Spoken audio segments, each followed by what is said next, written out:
Hi guys, అందరు ఎలా ఉన్నారు? బాగున్నారా?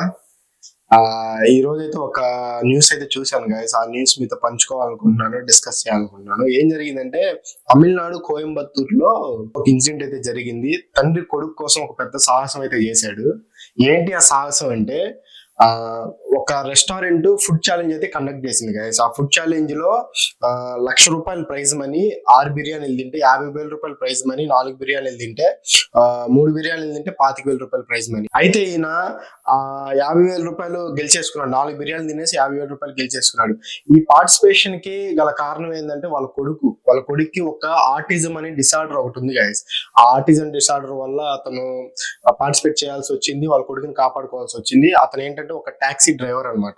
అసలు ఏంటి ఆటిజం డిసీజ్ అంటే, మామూలుగా ఆటిజం డిసీజ్ అంటే ఎక్కువ మెజారిటీగా చిన్నపిల్లల్లో వస్తుంది గైస్. ఏంటంటే మనకి సొసైటీలో పీపుల్స్ తోటి ఎక్కువ ఇంటరాక్షన్ అవ్వకపోవటం, సెన్సార్స్ అంటే ఇప్పుడు మనకి పిలిచినప్పుడు తర్వాత వాటికి స్పందించకపోవటం, నవ్వినప్పుడు స్పందించకపోవటం, ఎవరైతే పర్సన్ ఆటిజం డిసీజ్ ఉన్న పర్సన్ పిలిచినప్పుడు సరిగ్గా స్పందన అనేది అతని నుంచి రాకపోవటం, తర్వాత మనం నవ్వినప్పుడు ఏదైనా జోక్ వేసినప్పుడు రియాక్షన్స్ అనే అవతల సైడ్ నుంచి రియాక్షన్స్ అనేవి ఉండవు. సమ్ టైప్ ఆఫ్, చిన్నగా చెప్పాలంటే సెన్సిబిలిటీస్ అనేవి సరిగ్గా పనిచేయవు అని ఒక చిన్న డిసీజ్. అయితే అయితే ఈ డిసీజ్ కోసం అతను వాళ్ళ కొడుక్కి మెడికల్ సపోర్ట్ కి, ట్రీట్మెంట్ సపోర్ట్ కి, తర్వాత ఏదైనా ఫైనాన్షియల్ సపోర్ట్ కోసం దీంట్లో అయితే పార్టిసిపేట్ చేశాడు.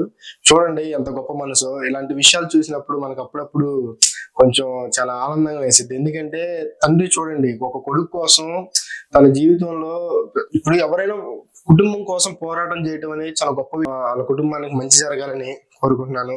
Thank you guys, thank you. ఇది అయితే జరిగింది situation, scene. Please like guys, share guys, subscribe guys. Thank you.